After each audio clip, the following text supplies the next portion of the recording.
What happens when the man you've been mocking turns out to be your boss? This team found out in the most humbling way. It was one of those mornings that didn't give away any signs of the chaos ahead. The sun was bright over downtown Dallas, and the streets buzzed with activity as people hustled through their day. Among them was a man named Elijah, a delivery driver who had seen it all. Elijah wasn't flashy or loud, but there was a quiet dignity about him that spoke volumes. This particular morning he had an important delivery to make, one that required him to head to one of the fanciest restaurants in the city, Belle Andrea's fine dining, known for its high-end central and pretentious reputation. It wasn't the type of place Elijah usually lingered in, but today, duty called. His truck rumbled into the back alley of the restaurant where deliveries were typically dropped off. The place had an air of exclusivity even. In the loading area, large silver doors marked staff only stood tall, almost daring anyone who didn't belong to step through. Elijah grabbed the invoice, clipboard, slid his gloves on, and carefully stacked the boxes of organic produce and specialty seafood onto his dolly. As he wheeled the load toward the tart entrance, he heard faint laughter from inside. It was the kind of laughter that made your chest tighten, a mixture of ridicule and superiority. Elijah shook his head lightly. He was no stranger to being underestimated or judged, but he wasn't about to let it rattle him. He knocked twice on the steel door and waited. When it opened, a young man in a crisp white chef's jacket stared at him like he was some kind of inconvenience. Behind him, two other staff members peeked out, one stifling a chuckle and the other rolling her eyes. Deliveries are supposed to come earlier, the young man snapped, his tone dripping with annoyance. Elijah calmly held up the invoice. I'm right on schedule, sir. Fresh seafood from Gulf Coast imports and the organic greens you requested. The chef waved him off. Whatever, just bring it in. And don't block the kitchen entrance. As Elijah pushed his dolly inside, he noticed more staff turning their heads to glance at him, their expressions ranging from amused to condescending. Someone muttered under their breath, "Guess the company sends just anyone to places like this." It wasn't just the words, it was the tone. That mocking, dismissive tone that said more than any insult could. Elijah kept moving, unloading the boxes carefully, his hands steady, even though their words lingered in the air like a bad smell. But Elijah didn't flinch, not yet. He knew something they didn't, and it was only a matter of time before everything changed. As Elijah maneuvered the dolly deeper into the restaurant, he couldn't help but take in the surroundings. Belle Andrea's fine dining was as extravagant as the rumors. CL fled crystal chandeliers hung from the ceiling, casting a golden glow on marble floors so polished you could see your reflection. The open kitchen gleamed with stainless steel appliances, and every corner of the place screamed wealth. But beneath the pristine surface was something far less polished. Elijah noticed the way the staff moved, quick and efficient, yes, but with an air of self-importance that didn't sit right. These weren't people proud of their work. They were proud of their hierarchy, and right now Elijah was at the bottom of it. "Make sure you're not blocking the chef's station," barked a woman wearing a sharp black suit. She didn't even look up from her clipboard as she walked by. "Yes, ma'am," Elijah replied, his tone polite but firm. He didn't mind following and instructions, but he could feel her gaze linger, scrutinizing him as if she were searching for a reason to dismiss him. "Enti." Nearby, two waiters stood at the edge of the dining area, folding napkins and whispering. It didn't take a detective to figure out they were talking about him. Every now and then they'd glance his way, barely hiding their smirks. "What do you think, 5 minutes before he messes something up?" one of them said, snickering. Elijah ignored them and continued with his work years in this business had taught him that people like this weren't worth his energy. He focused on unloading the boxes neatly onto the counter by the walk-in. Fridge still, the comments kept coming. You'd think someone delivering to a place like this would at least dress better. Another voice chimed in. Elijah glanced at his uniform. It was clean and pressed, practical for someone hauling boxes all day, but to these people it wasn't good enough. It didn't matter. He wasn't here to impress anyone. As he finished the first load and turned to head back to the truck, he passed by a group of line cooks near the grill. They too paused their chatter to take a long look at him. One of them, a tall man with a smirk that practically screamed trouble, leaned over and whispered loudly enough for Elijah to hear. Betty couldn't even afford to eat here, let alone step through the front door. The others laughed, and Elijah felt his jaw tighten slightly. He had plenty of practice letting things slide, but this was starting to push the limits. Still, he kept his composure and made his way back outside for the next load. But the worst was yet to come. Inside, the mocking laughter grew louder, and Elijah could feel their eyes on him like he was some sort of spectacle. Elijah returned to his truck, loading the second set of boxes onto his dolly. The morning heat was creeping in, and the sweat on his brow mixed with the dust from the alley.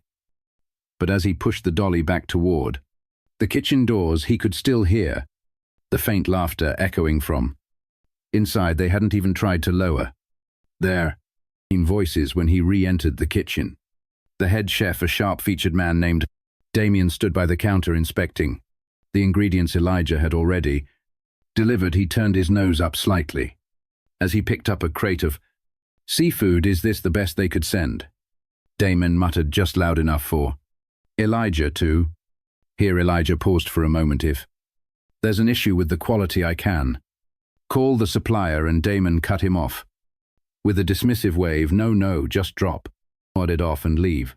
We've got more important things to focus on. As Elijah began unloading the second batch of boxes, he couldn't help but notice the way Damien carried himself. The chef spoke loudly, directing his staff with an exaggerated authority, as if he needed everyone in the room to know he was in charge. I swear, the man said, turning to one of the servers. The standards are dropping everywhere. Look at this guy. Do they not teach professionalism to delivery drivers anymore? The server, a young woman with a forced smile, glanced at Elijah but didn't say anything. Instead, she nodded at Damien and busied herself setting up the nearby dining area. Elijah kept his head down and finished unloading. He wasn't about to let their words get to him, but he couldn't ignore the growing irritation. It wasn't just the comments. It was the blatant lack of respect, the assumption that he was less than simply because of his job. As he moved to stack the empty crates, one of the kitchen staff called out to him, "Hey, delivery guy, you missed a box." Elijah turned confused because he was certain he hadn't. The staff member pointed to a crate sitting near the door.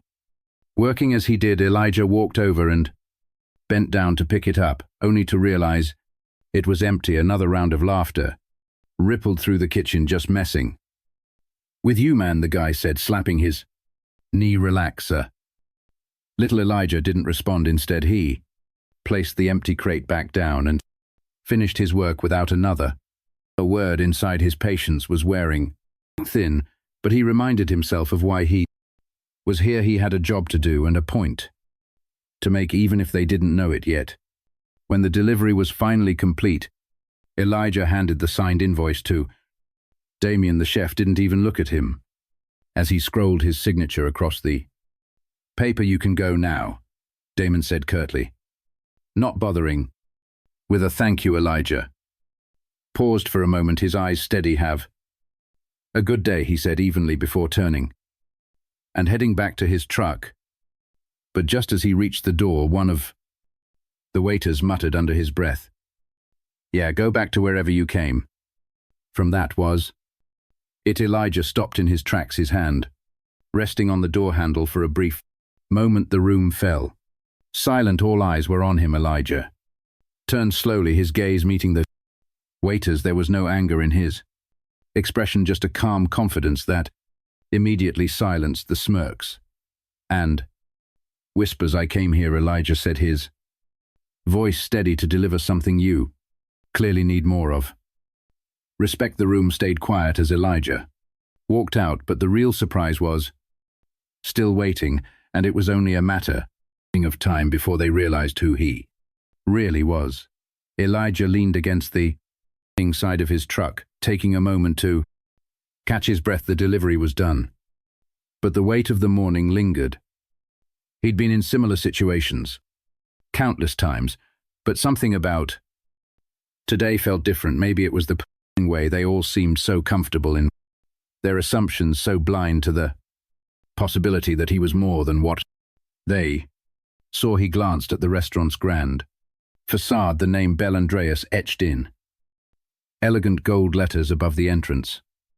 It was surreal, really. Just a few weeks ago, he had signed the final papers that made him the owner of this place, a bold step in his growing empire of fine dining at establishments. But Elijah's journey to this moment wasn't one of privilege or shortcuts. It was built on years of sweat, sacrifice, and a relentless drive to prove himself. He grew up in a small town in Louisiana where opportunities were scarce and expectations for someone like him were even scarcer. His parents worked tirelessly, instilling in him the value of hard work and integrity. Elijah had started as a dishwasher in a local diner when he was just 16. Back then, he'd watched the cooks and servers with fascination, dreaming of the day he could create something bigger, something extraordinary. Over the years, he climbed the ladder, moving from kitchen staff to manager, and eventually he saved enough to open his first restaurant. It wasn't flashy, but it was his, and from there, his vision only grew. When the opportunity to buy Bel Andreas came up, Elijah didn't hesitate. He knew it was a risk, but he also knew what this place could become under his leadership. The restaurant had a reputation for exclusivity, but Elijah saw potential beyond the surface. He wanted to turn it into something more, an establishment where everyone felt valued, from the guests to the staff to the people making the deliveries. But the transition wasn't going to be easy. Elijah had chosen not to announce his ownership immediately, opting instead to observe the culture firsthand. He wanted to see how the staff operated when they thought no one was watching. What he saw this morning only confirmed what he suspected. Change was long overdue. Elijah climbed back into his truck and made a few notes on his tablet, preparing for the meeting he had scheduled with the staff later that afternoon. He'd kept the announcement of his arrival vague, telling the manager to gather everyone in the dining room at 3:00 p.m. He thought about the chef de man and the way he carried himself, how quick he was to judge and dismiss. He thought about the waiters, the kitchen staff, and the manager who barely acknowledged him. Elijah didn't feel anger toward them. He felt something deeper, a sense of disappointment in how easily people fell into patterns of prejudice and disrespect. By the time he drove away from the restaurant, Elijah had made up his mind. The meeting wouldn't just be about introduction.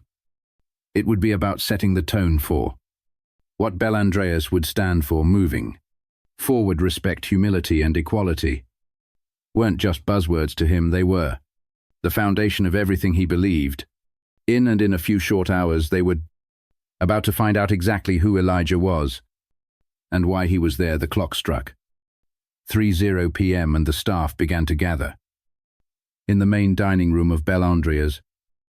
Fine dining. Some looked curious, others annoyed. Damien leaned against a table, arms crossed, his expression a mixture of irritation and boredom. "What's this about?" he muttered to one of the servers. "We're slammed tonight, and now we have to sit through a meeting."